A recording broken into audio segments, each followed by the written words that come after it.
Hey guys, so today we're going to be talking about graphic layout. If I can get this, there we go.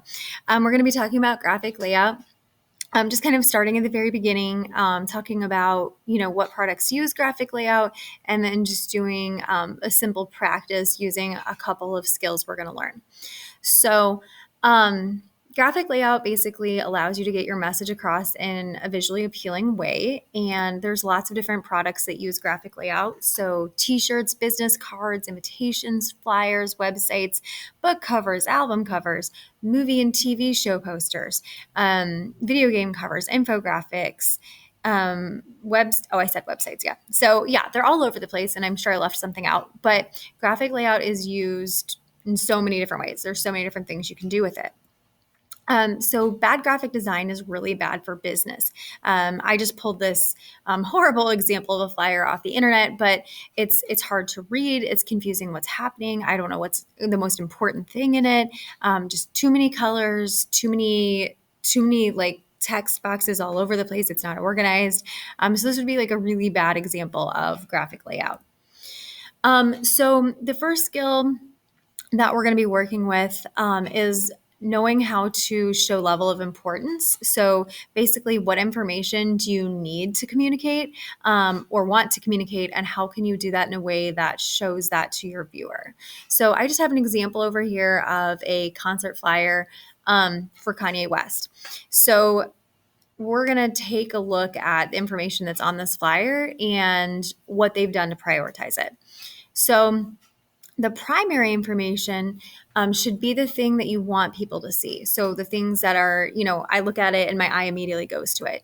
So in this example, like, check it out. So Kanye West, who makes sense, right? Because that's the artist giving the concert. But that is what pops out. So it's white. It really stands out against the purple background. It has a bold, catchy font. It's fairly large.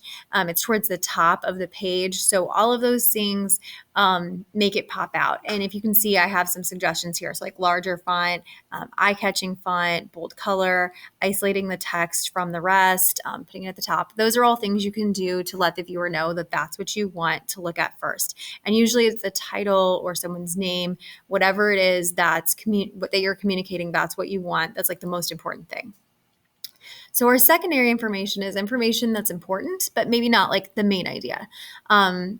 So we kind of want that in between. So it's not primary, it's not extra info. It's important, but we don't want it to stand out quite as much as the primary. So like check out like live July 28th and the 8th. 28th at 8 p.m. From the Chicago Theater. So like this is important. I need to know when it is. I need to know where it is. But I want to know who it is first, right? So I look here first and then here.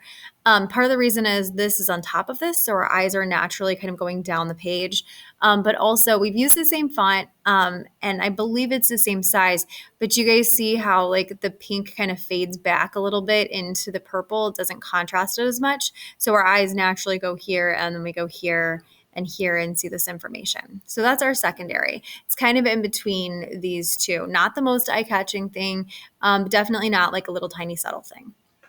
So the extra information is like our contact information, extra details, sponsors perhaps, like they need to be in there, but it's not like a major part of our design. So we want them subtle, simple, smaller perhaps, not a really bold color, simple font. We want to be able to see them. They have to be visible, but definitely less eye-catching. So like over here, you can see like the channel that it's on, what entertainment network, that kind of stuff, all in that like extra information category. All right, here's another example using a t-shirt. So this is just like a high school graduation year t-shirt, nothing too crazy. So the primary in this situation would be like the Oak Crest High School. We know that because they've taken the time to do like an accent. Notice how they've used the curved shape here. The text is bold, it's on top, it's outlined, it has kind of a fun distressed font. It's larger than everything else. So Oakcrest High School. And then my eye goes here, like to 2014 and like their mascot. So again, it's not itty bitty, it's secondary information. We still want it to be really visible, but it's not quite as much so as this part. And then the bottom part, Trojans, like that's the name of their mascot. It's smaller, it's towards the bottom. It doesn't have any white in it, so it like kind of recedes back a little bit more subtle. It doesn't look quite the same as the distressed font. There's no outline. So those kinds of things. So our primary, our secondary, and our extra info in a t-shirt layout. So we actually are going to be designing our own t-shirts. So we brainstormed in class about some different things you might want to design t-shirts for. Maybe even think about like what kind of t-shirts do you wear? What were they designed for? We're going to be using Custom Ink, the website, to design a t-shirt that shows primary, secondary, and extra information. So the t-shirt can be for any group or event, but you need to have primary, secondary, and extra information included. Definitely feel free to add like images and icons and whatnot and like put your own style to it. But if you're picking something and you're like, all I can think of is a primary information piece, then you probably need something with a little bit more. So, and just for example, guys, like class of 2021, that's a group, a team, a club, an organization, a 5K, like a pizza eating contest. Like those are all like, it can be totally fictional if you want. It can be for something you actually use. It can be a business. I'm pretty flexible about what you create for, as long as you can come up with that primary, secondary, extra information. So make sure you're really using what we just talked about on how to identify the importance, how important the text is, and make that clear to the viewer.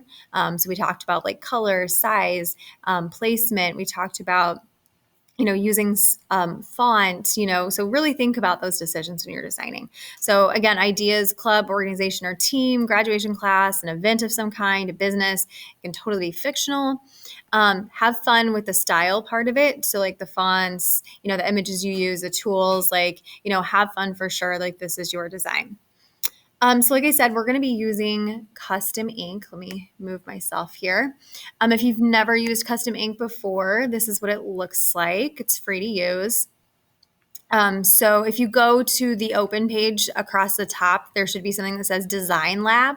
Click on it and it should take you here. So you can do all kinds of different things in here. It's not hard to use. You can change your product. So if you don't like a white tee, you can change to like a V-neck tee or a baseball tee or a hoodie or whatever. So you can check those out. You can add text. Let's see, I'm going to do marathon. And there's all different fonts you can do. So you can play around with that. You can change the color of your font or of your text if you want to. You can outline it in a color. This is, I hate that, but whatever. I'm just playing around. So you can change like the thickness of the outline if you want to. You can rotate the font if you want to. You can put it in a text shape if you want to. Obviously, you can change like the size and the position of the text. It's up to you. You can put it on the front or the back of the shirt. So you've got a front and a back here. You can upload things as well. I'd encourage you guys to come up with your own ideas, but if for some reason they don't have an image that you need, you could use that. But I don't want you to just steal someone else's design and upload it, obviously. So you can search for something really specific. Sorry, there's the bell. Something specific and find something that you like, or, you can also double click. You can also just like roll through the categories and perhaps find something that you feel like is relevant to what you want. Again, with the art, like you can definitely change the color and the size and all of that. So that's up to you. You can use multiple pieces of art. You can flip to the back if you want to, like we talked about. I can change the color of what I'm designing, my t-shirt, if I want to. So again, those are decisions that are totally up to you. Obviously we want to make it look good. This is kind of a practice that doesn't really look good, but you guys get the idea. So here's the deal with custom ink though. So they'll let you save it as like a link. We're not actually going to order these unless you really, really want to order these. So you want to keep your tab open. One thing I suggest doing is taking like a screenshot of it as you work, just in case you lose it. But if you want to save your link somewhere, what you can do is go to Save Share and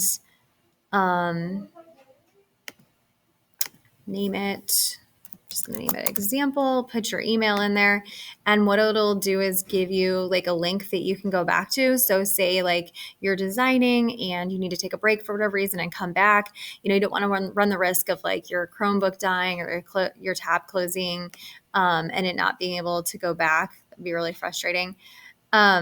So here's a link. So what I can do now is copy this link and save it somewhere. You can save it in Classroom. I made it like a little one. I think like just I made like I don't know, I've like made one in a stream or something, but you can just put it in like a doc or like wherever.